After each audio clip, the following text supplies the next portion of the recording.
For our final Paranormal Pursuits walking investigations, we tackled antique stores. We started off at Firehouse Antiques, which, trust me, is one of the coolest stores you're ever going to visit. The store is owned by Adam and Nikki Williams, who purchased it a number of years ago. And while it started off as a conventional antique store, they started leaning into the oddities and the really morbid, haunted items. So we were very excited to be able to investigate here. So once we got everybody set up and ready, we started investigating. First of all, I want to thank Adam and Nikki for opening up Firehouse Antiques and Oddities for us tonight. And I want him to talk about some of the history and some of the hauntings that they've had here before we start investigating. So I'm recording this. I'll put together a video pretty quickly. I don't know, within a few days, within the week, let's just say. It's Coonsfest, so. Joni does a great job. You guys are in for a fun evening. A little bit about our building. It was built in the late 1800s. The back room was once a jail cell, as well as on the other side of this wall here, in the back room is our kitchen. That was also a jail cell. There's still iron bars on the windows, and then you go upstairs, where we live. That used to be a courthouse. They used to have court up there. And then in the third floor, in the bell tower, that's where my son's room is. Well, he's since moved. But his room was up in there, and he's got a fire pole that goes from his room down that's cool. to the main level. So, and being 12 years old, him and his buddies absolutely wear that out. But we've had a lot of strange stuff happen since we moved here. We've been here 5 years now. And really, it's just kind of one of those things you just learn to kind of live alongside of it. Nothing like dark has ever really happened, but just kind of a presence that you can feel. One of the things that has happened pretty frequently is over this area over here, kind of by where the casket is, we would smell women's perfume, like very, very strong. And it would be out of nowhere. I would be in here doing something, and Nikki would be in the back room or in the kitchen, and I would say, "Hey, Nikki, she's here. Come here." And she would come up front, and by the time that she would get there, the smell would be gone. We wouldn't smell it anymore. We kind of have a rule that anytime we buy something new, we have to leave it in the shop for at least 2 weeks to give somebody else a chance at it before we move it upstairs into our personal collection. But we had some funeral lamps, floor lamps down here that we really liked, and after 2 weeks we moved them upstairs. Well, then that smell started happening upstairs also.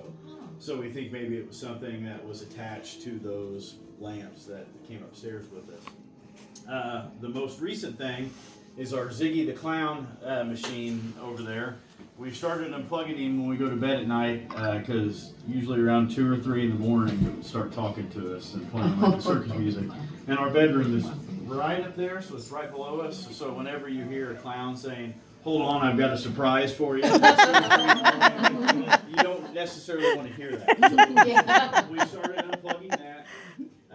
And one of the pieces we actually sold today, I'm very, very upset we got rid of, but that's why we get it in the first place, is for it to find its forever home. The exorcism kit. On top of that cabinet right there where it says J.K. Bailey, we had a exorcism kit from the 1920s. Oh, I'm going to have to change my whole spiel. Yeah. Because we love that. We sure did. So we got that kit from Poughkeepsie, New York, and it came from the oldest monastery in New York. It was located there. Wow. And in the 1920s, a Catholic priest used that kit to go to hospitals, to perform last rites, and then also to do exorcisms all across the state of New York. And that kit sold today. So it was a real big gold crucifix, 2 candlesticks, and an old worn briefcase that they would take it on the calls with. So that did sell today. Hate to see it go, but there's been a lot of things that come in. Kind of like Joni has said before, and on some of her other walks, she talks about people there's so much energy attached to random things that you would think, oh my gosh, that's so haunted. There's a really good chance it's not, but you get something like a pair of earrings, or one of the things we have over there underneath the J.K. Bailey sign is that purple velvet. It's a Mason's badge, like a shoulder badge. So there's been at least 2 people that wore that in their casket being shown. And it was one of the things we got, that piece right there. We got it in, and just a weird feeling about that piece. And what was crazy is I invited Joni over, like we often do anytime we get a lot of this stuff in just to kind of have her check it out, because we are inviting it into our home, not just our shop. So I had a big display case, a bunch of pieces in there, and I said, I'm not going to tell you which one it is. What do you think? And I mean, almost immediately, she went right to it and kind of had confirmed what I had thought also. But just a lot of cool pieces like that.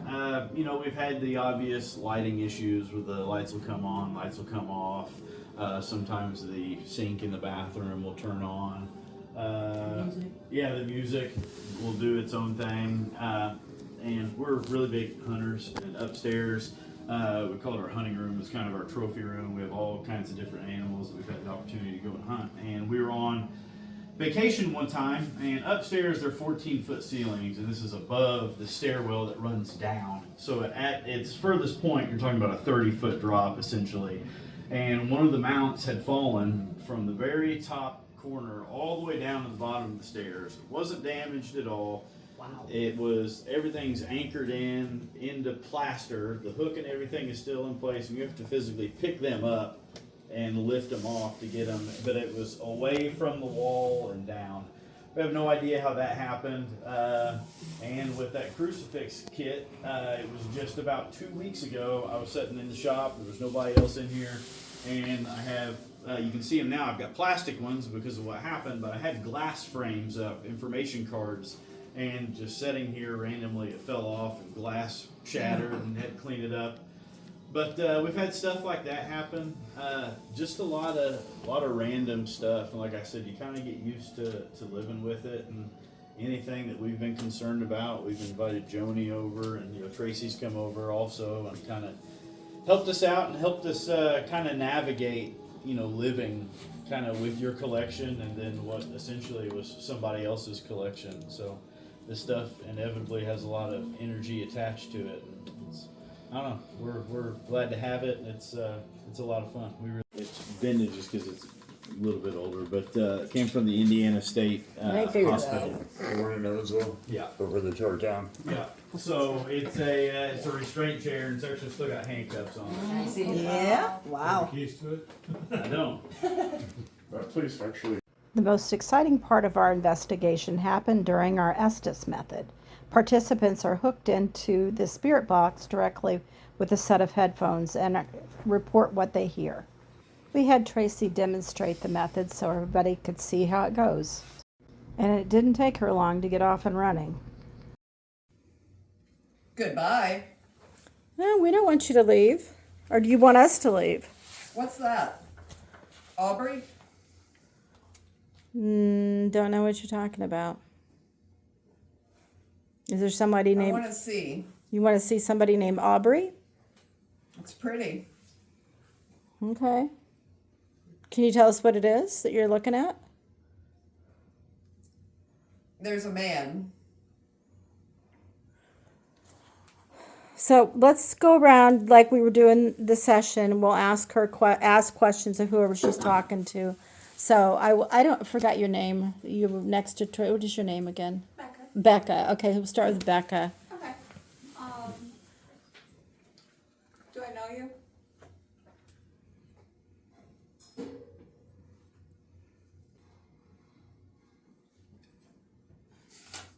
Is it Mary?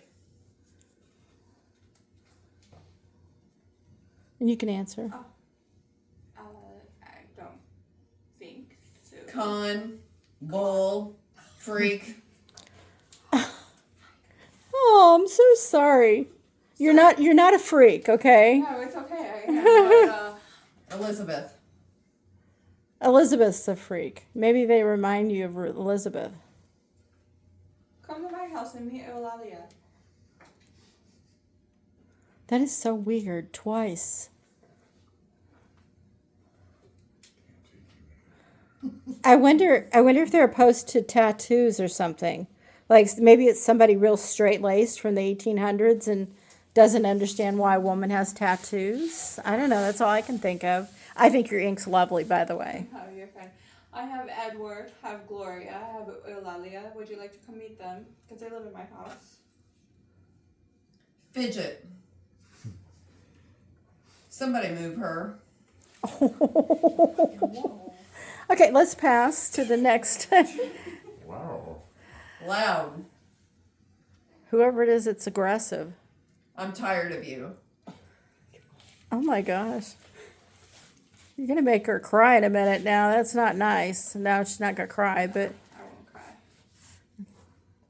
something about you this ghost doesn't like. And it could be that it reminds you It might be that. from like the settlement days, because you know the history about Oh, I this do. place. I know. How they I treated did women archaeology here, How, so how Yeah. they treated I women have and a children bad- here. It was, I have a bachelor's in archaeology, and we had to dig at the Fauntleroy house.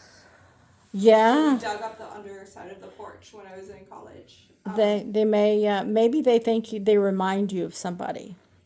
Maybe. All right, can you be nice? Can you be nice to Becca? That's not, you're being very rude. Should I purchase something else instead of this? Hi there, friend. Oh, now you're a friend. It's me. I might just get the Casper people.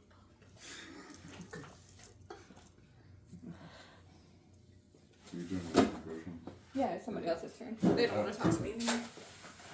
I'm sorry. So, Gosh, I've never had a ghost be rude to a guest before. that's awesome. Well, we have the same app on Pretty our sure, phone, and they're rude to him all the time. We got, And the, we got the same little piece of equipment as well. yeah, How old are you? Are you from the original New Harmony settlement?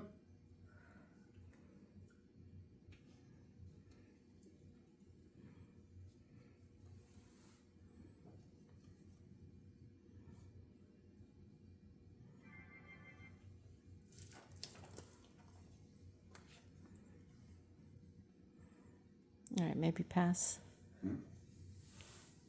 To the next person. Oh, are you the same spirit that we were? No. Ooh, You got cut off. what are you, a previous librarian or teacher or something?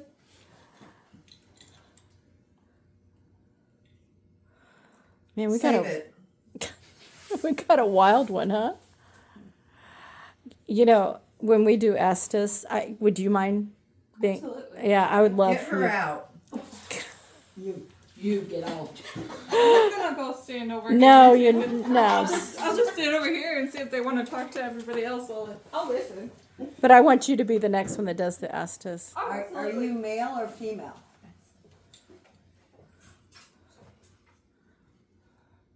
All right, can you tap her? Tap her on the arm or shoulder. Wow. You were saying some rude things. Yes. Okay, so you're talking to Becca. You were kind of rude to her in the Estes with Tracy. Can you be a little bit nicer to Becca this time?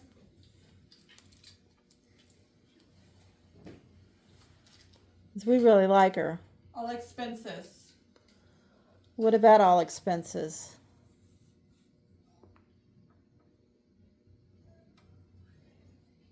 Where did we leave off on I said- questions? Was it you?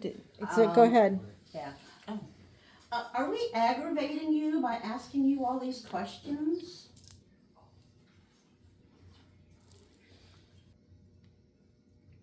Did you meet Becca on her dig? That's a really good question. Did she? House white. Oh, wow. The Fauntleroy house was white. Okay. So you met Becca at the Answer house. me. He said, Infamy? Is that what you said? Answer me. Oh, answer me. Yes, it's the White House. you didn't ask your question. They said the White House. Yes, the White House.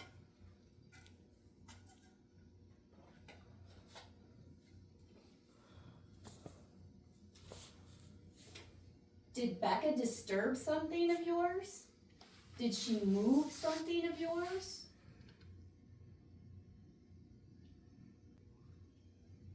All right. Someone. Did she move someone? Service. For me. What can we do for you? I forgot.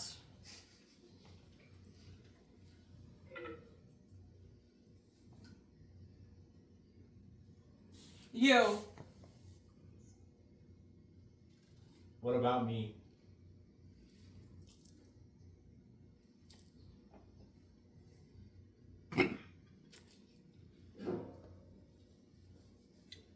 Did you help build the mill?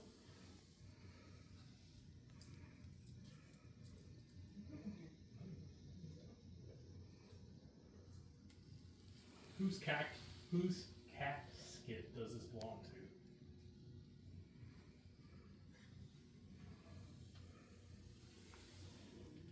Yes. What's your point? I just want to know who it belongs to. Canvas? For me. Okay. Do you paint? Can you? Not well. Yes.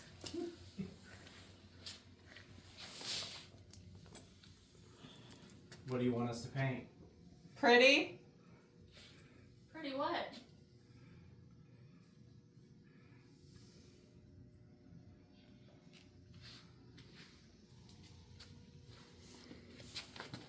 Do you like clowns? I mean, who doesn't?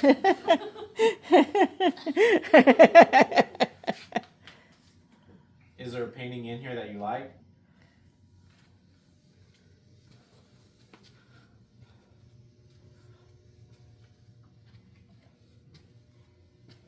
Can you tell me what's in my pocket?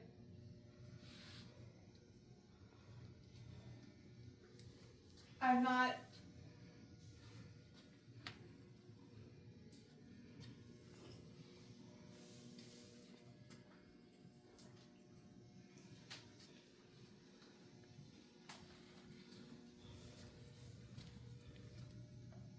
April? It's September. All right, we're gonna have to pull her out so we can get on to the next location. Can you tap her on the shoulder? I don't think he knows his body parts. At that point, we ended the investigation and we moved on to our next location. Felt really bad that Becca was picked on, but as we found out, it wouldn't end there.